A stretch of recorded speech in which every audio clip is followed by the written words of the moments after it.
नमस्कार, 20 मिनट में 20 खबरें देख रहे हैं आप और मैं हूं आपके साथ मनीष शर्मा। हम अगले 20 मिनट में आपको देश और दुनिया की ऐसी खबरें बताने वाले हैं जो इस वक्त न केवल सुर्खियों में है बल्कि दिलचस्प और अहम भी है। तो चलिए शुरू करते हैं 20 मिनट में 20 खबर का ये सिलसिला। राजस्थान के सवाई माधोपुर में सेक्स रैकेट का पर्दाफाश होने के बाद कई सामाजिक संगठनों ने इसके खिलाफ प्रदर्शन किया। आरोप है कि कांग्रेस और बीजेपी की नेता मिलकर इस रैकेट को चलाती थी, जिस पर सामाजिक संगठनों का गुस्सा फूट पड़ा और उन्होंने सड़क पर उतरकर अपना विरोध जताया। हाथों में पोस्टर और तिरंगा लेकर प्रदर्शनकारियों ने मार्च भी निकाला जो कई इलाकों से होकर गुजरा। इस दौरान प्रदर्शनकारियों ने आरोपियों के खिलाफ नारे भी लगाए। कोरोना ने भले ही दुनिया को घुटनों पर रेंगने के लिए मजबूर कर दिया हो, भले ही इंसान के अस्तित्व पर सबसे बड़ा खतरा खड़ा कर दिया हो, लेकिन इससे डरने की जरूरत नहीं। कोरोना गाइडलाइंस की पालना कर हम मौत की इस रफ्तार पर ब्रेक लगा सकते हैं।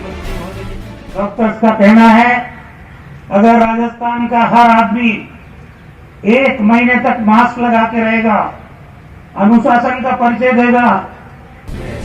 कोरोना की काट के लिए सरकार हर स्तर पर प्रयास कर रही है, लेकिन इस कोशिश में आपकी सहभागिता की भी सख्त दरकार है।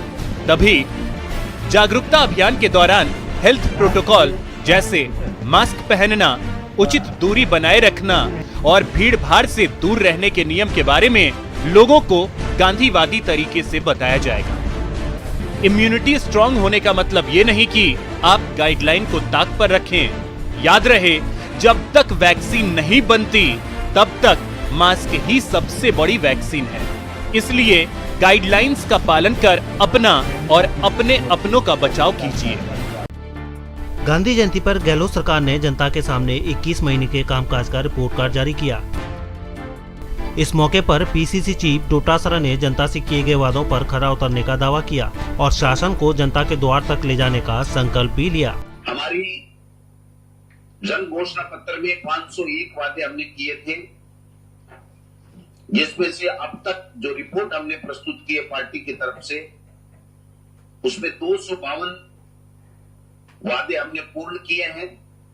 इस खास मौके पर कांग्रेस के प्रदेश प्रभारी अजय माकन ने भी गहलोत सरकार की जमकर तारीफ की और कहा कि 21 महीने में 50% वादों को पूरा किया। सबसे बड़ी मैं बधाई देना चाहता हूं हमारे मुख्यमंत्री जी को और स्वास्थ्य मंत्री को, जिन्होंने कोरोना समय में आप लोगों ने जिस तरीके से राजस्थान में काम किया है, ये अपने आप में एक मिसाल है। वहीं यूटीएच मंत्री शांति धारीवाल ने राजस्थान को विकास की राह पर आगे ले जाने का दावा किया। इस संकल्प को पूरा करने में हमें आम जन के साथ सभी जनप्रतिनिधियों का सहयोग और विश्वास मिला। लेकिन बड़ा सवाल ये कि सरकार के रिपोर्ट कार्ड के दावों में कितना दम है। तस्वीरें 5 लेकिन संदेश 1। किसानों के साथ हो रही साजिश को बेनकाब कीजिए। 2 से 30 अक्टूबर तक किसानों से हस्ताक्षर कराइए और सरकार को कृषि कानून वापस लेने के लिए मजबूर कर दीजिए। केंद्र सरकार के कृषि बिल के खिलाफ बवाल थमने का नाम नहीं ले रहा। अन्नदाताओं के समर्थन में उतरी कांग्रेस ने मोदी सरकार के खिलाफ आर पार की लड़ाई का ऐलान कर दिया है। राजधानी जयपुर में प्रदेश की दशा दिशा तय करने वालों ने किसानों के प्रति अपने सरोकार की मुनादी कर दी।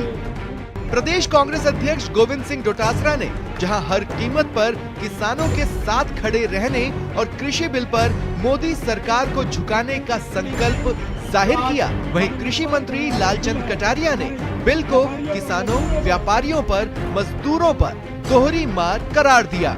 केंद्र सरकार के खिलाफ किसानों के आंदोलन में कल से राहुल गांधी के भी शामिल होने की खबर है। कांग्रेस के मुताबिक ये लड़ाई तब तक जारी रखी जाएगी जब तक सरकार किसान और मजदूर विरोधी कानून को वापस नहीं ले लेती। माफिया मुर्दाबाद, माफिया मुर्दाबाद, माफिया मुर्दाबाद, खड़ी होल्डर जिंदाबाद, खड़ी होल्डर जिंदाबाद। बूंदी जिले के नैनवा कस्बे में नारेबाजी कर रहे ये लोग थड़ी होल्डर्स हैं, यानी ये लोग चाय की दुकान वाले हैं। इन लोगों का कहना है कि जिस जगह पर ये पिछले 2 दशक से थड़ी लगा रहे हैं, कुछ भूमाफिया इन्हें वहां से जबरन हटाने पर लगे हैं। इतना ही नहीं, भूमाफिया इनके साथ अक्सर मारपीट और वसूली भी करते हैं। इन लोगों का कहना है कि कई बार इन्होंने भूमाफियाओं की शिकायत भी की, लेकिन प्रशासन की ओर से कोई कार्रवाई नहीं की गई। ऐसे में इनके पास इंसाफ मिलने तक अनिश्चितकालीन धरना देने के अलावा कोई और रास्ता नहीं बचा था। खड़ी होल्डरों को कुछ दबंग लोग एवं भू माफिया परेशान कर रहे हैं। एक एक करके सबको हटाया जाने की धमकी दे रहे हैं और कुछ क्षति पहुंचाने को बोल रहे हैं। हमारी मांगे खड़ी होल्डरों को स्थायी यहीं की यहीं जगह दी जाए।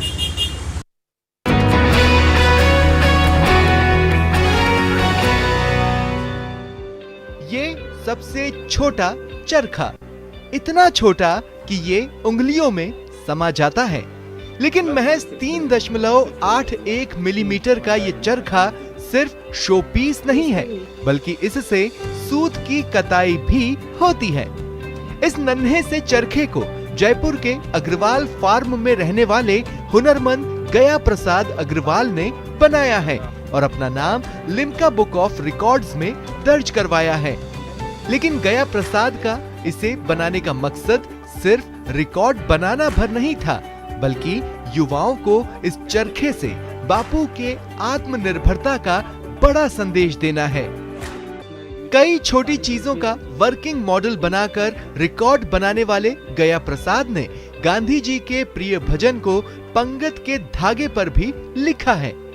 कई रिकॉर्ड बनाने वाले इस अनूठे हुनरबाज की जितनी भी तारीफ की जाए कम है।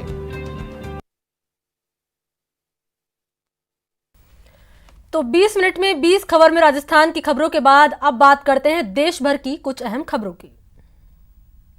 बिहार के रक्सौल से दहशत से भर देने वाला एक वीडियो सामने आया है, जिसमें बूढ़ी गंडक नदी में आए उफान से लोग मुसीबत में घिरे दिखाई दिए। नेपाल में हुई भारी बारिश की वजह से नदी का जलस्तर खतरनाक स्तर पर पहुंच गया, जिसका खमियाजा उन लोगों को भुगतना पड़ा जिनके घर बूढ़ी गंडक नदी के किनारे बने। एक इलाके से सामने आई तस्वीर में नदी का रौद्र रूप उस वक्त देखने को मिला जब एक दुकान देखते ही देखते पानी में समा गई।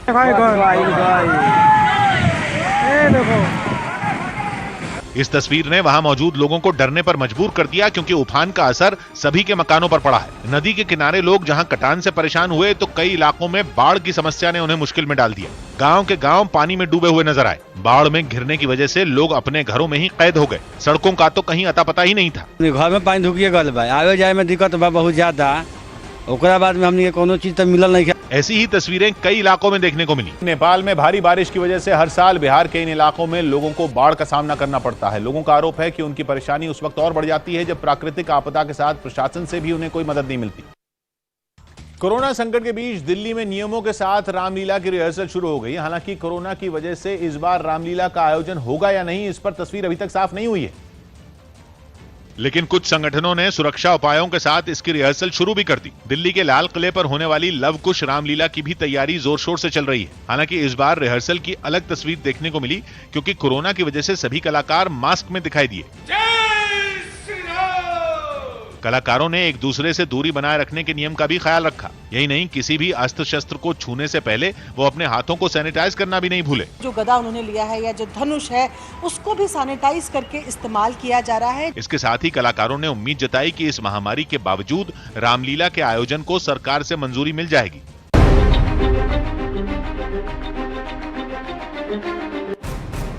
अमेरिका से स्पेशल एयरक्राफ्ट एयर इंडिया 1 गुरुवार को दिल्ली पहुंचा। इस विमान का इस्तेमाल राष्ट्रपति, उपराष्ट्रपति और प्रधानमंत्री की यात्राओं के दौरान किया जाएगा। एयर इंडिया 1 में स्पेशल कम्युनिकेशन सिस्टम है। इसके जरिए हवा में ऑडियो वीडियो कम्युनिकेशन हो सकेगा और इसे हैक भी नहीं किया जा सकता। ये special aircraft advance defence system से लैस है और मिसाइल अटैक को नाकाम करके पलटवार भी कर सकता है। साथ ही इसमें हवा में ही ईंधन भरने की सुविधा है और ईंधन भरने के बाद ये लगातार 17 घंटे तक उड़ान भर सकता है। ये विमान भारत से अमेरिका तक करीब 12,500 किलोमीटर की दूरी एक बार में तय कर सकता है। दोनों विमानों की कीमत के बारे में बात करें तो उसकी कीमत करीब 8,458 करोड़ रुपए है और इसे उड़ाने के लिए हर घंटे करीब 1 करोड़ 30 लाख रुपए की लागत आती है। बढ़ते आगे 20 मिनट में 20 खबरों में अब बात करते हैं कुछ अंतर्राष्ट्रीय खबरों की। कोरोना वायरस से सबसे अधिक प्रभावित देश अमेरिका के राष्ट्रपति डोनाल्ड ट्रंप और उनकी पत्नी मेलानिया ट्रंप भी इसकी चपेट में आ गए हैं।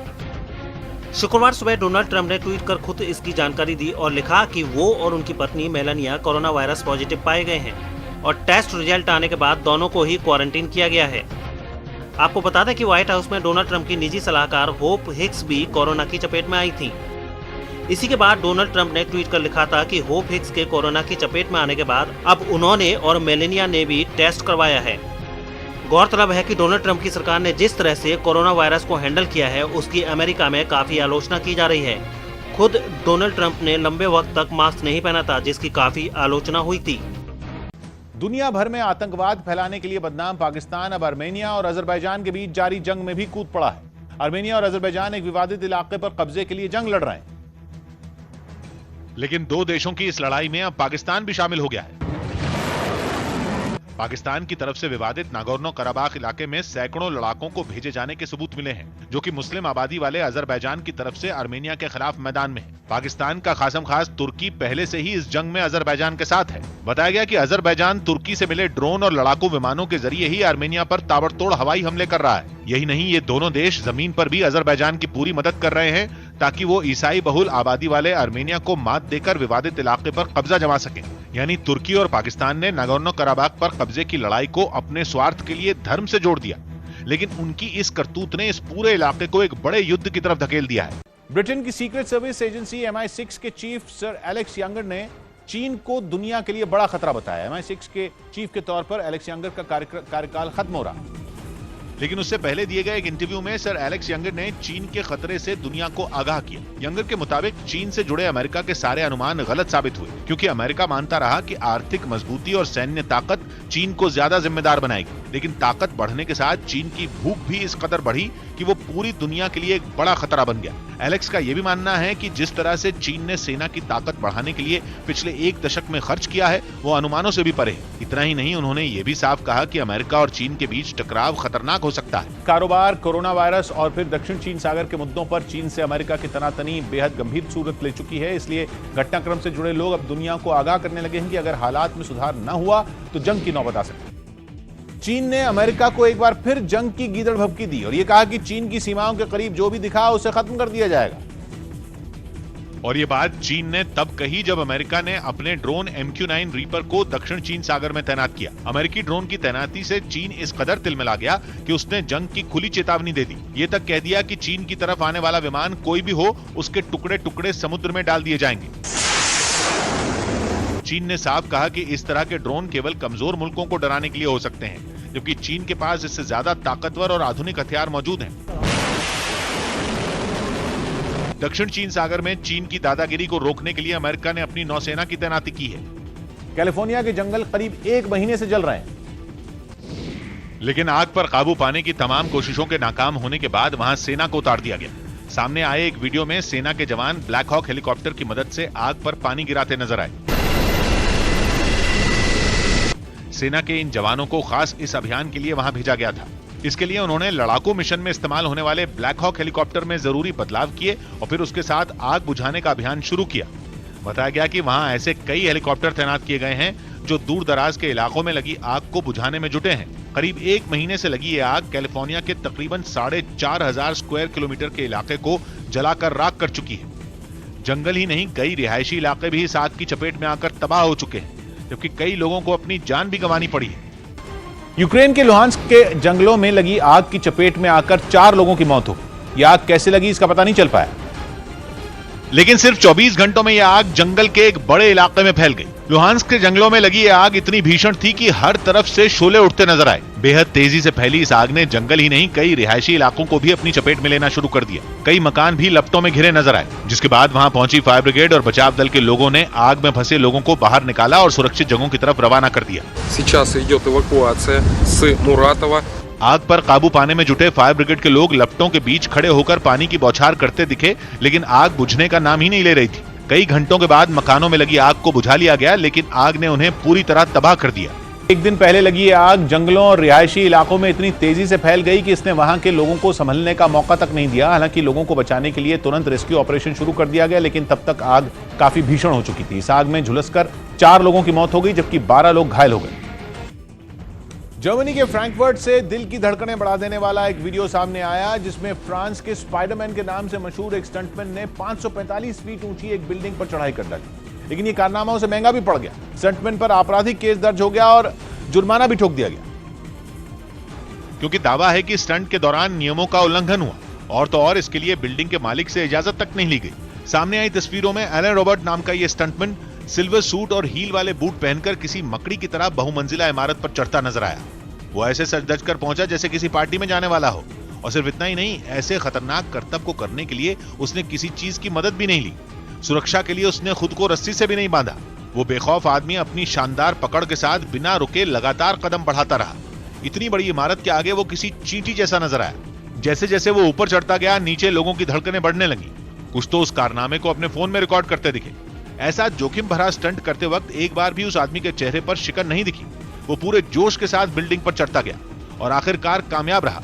महज 30 मिनट में यह स्टंटमैन करीब 550 फीट ऊंची इमारत की छत पर पहुंच गया। अमेरिका के ओहायो से एक हैरान करने वाली तस्वीर सामने आई, जिसमें एक पहाड़ी पर चढ़ने की कोशिश कर रही गाड़ी अचानक नीचे लुढ़क गई। गाड़ी का ड्राइवर ड्राइविंग की एक प्रतियोगिता में हिस्सा ले रहा था, लेकिन अचानक उसका संतुलन बिगड़ गया और तेजी से नीचे की तरफ लुढ़कने लगा। इससे पहले वो आदमी खास तरह से डिजाइन की गई अपनी गाड़ी को एक पहाड़ी रास्ते पर चढ़ाने की कोशिश करता दिखा। तेजी से गाड़ी दौड़ाते हुए वो काफी ऊंचाई तक पहुंच भी गया, लेकिन तभी गाड़ी का संतुलन बिगड़ गया और वो कलाबाजियां खाते हुए नीचे लुढ़कने लगी। गाड़ी को नीचे आता देख वहां मौजूद लोगों में भगदड़ मच गई। फ्रांस में आसमान में उड़ने वाली एक ऐसी टैक्सी पेश की गई जो चलती भी बिजली से। दावा है कि ये टैक्सी इको फ्रेंडली तो है ही, इससे घंटों का सफर भी मिनटों में तय हो जाएगा। और जब उस एयर टैक्सी को दुनिया के सामने पेश किया गया तो वो किसी हेलीकॉप्टर की तरह नजर आई। टैक्सी के ऊपर एक बड़ी रिंग पर कई छोटे छोटे पंखे लगे दिखे। आसमान में वो बिना किसी दिक्कत के उड़ती नजर आई। जर्मनी की कंपनी वोलोकॉप्टर का दावा है कि उसकी बनाई एयर टैक्सी में एक से एक खूबियां हैं। It is safe, it is all electric and incredibly quiet. Air taxi में पायलट के अलावा एक यात्री सफर कर सकता है। बताया गया कि वो 200 किलो तक का भार आराम से उठा सकती है। इतना ही नहीं, वो 110 किलोमीटर प्रति घंटा जितनी तेज रफ्तार तक उड़ सकती है। यूरोप के देश स्वीडन में बिजली से चलने वाली एक स्मार्ट टैक्सी का टेस्ट रन किया जा रहा है। अहम बात यह कि इलेक्ट्रिक होने के साथ ही ये गाड़ी 5G तकनीक से लैस है, जिसे चलाने के लिए ड्राइवर की भी जरूरत नहीं है। इसलिए राजधानी स्टॉकहोम में सड़क पर दौड़ती उस टैक्सी का स्टीयरिंग व्हील अपने आप चलता नजर आया। लेकिन ये किसी हॉरर फिल्म का सीन नहीं, बल्कि तकनीक का कमाल है। लोग ड्राइविंग सीट पर बैठकर बातें करते रहे और गाड़ी खुद ब खुद मंजिल पर निकल गई। स्टीयरिंग के पास लगी एक स्क्रीन पर लगातार रास्ता दिखता रहा और सड़क पर कहीं भी टकराए बिना टैक्सी चलती रही। रास्ते पर नजर रखने के लिए उस पर कैमरा भी लगा दिखा। टैक्सी के 2 हफ्ते के ट्रायल के दौरान लोग उसमें सफर का मजा ले सकते हैं। कोरोना के खतरे के बीच मध्य अमेरिकी देश निकारागुआ से एक हैरान करने वाली तस्वीर सामने आई, जिसमें हर साल की तरह इस बार भी वहां सांडों के पीछे दौड़ने वाला पारंपरिक खेल खेला गया। ये दक्षिण भारत में खेले जाने वाले पारंपरिक खेल जलीकट्टू से काफी मिलता जुलता है। इस बार कोरोना का खौफ भी इस फेस्टिवल के रंग में भंग नहीं डाल सका, जिसके बाद वहां के हजारों लोग हर साल की तरह निकारागुआ के मसाया शहर में जमा हुए और उन्होंने सैन जेरोनिमो फेस्टिवल में हिस्सा लिया। परंपरा के मुताबिक पहले सांडों को सड़क पर उतारा गया और फिर उन्हें गुस्सा दिलाया गया। इसके बाद उन्हें काबू करने की कोशिश शुरू की गई। लोगों का हुजूम सांडों के पीछे भागता नजर आया और उन्हें उकसाते हुए वो उनके सामने जाते दिखे। वहां मौजूद ज्यादातर लोग अपनी जान को खतरे में डालते नजर आए। भीड़ को काबू में करने के लिए कुछ घुड़सवार भी वहां उतारे गए, पर लोगों के जोश के आगे वो ठंडे पड़ गए। वहीं कुछ लोग अपने घरों की बालकनी में खड़े होकर खेल का मजा लेते दिखाई दिए। एक आदमी तो एक सांड पर बैठने की कोशिश करता दिखा, पर उसकी ये गलती उस पर भारी पड़ गई। कई लोग इस खतरनाक खेल में घायल भी हो गए, जिन्हें वहां से तुरंत अस्पताल ले जाया गया।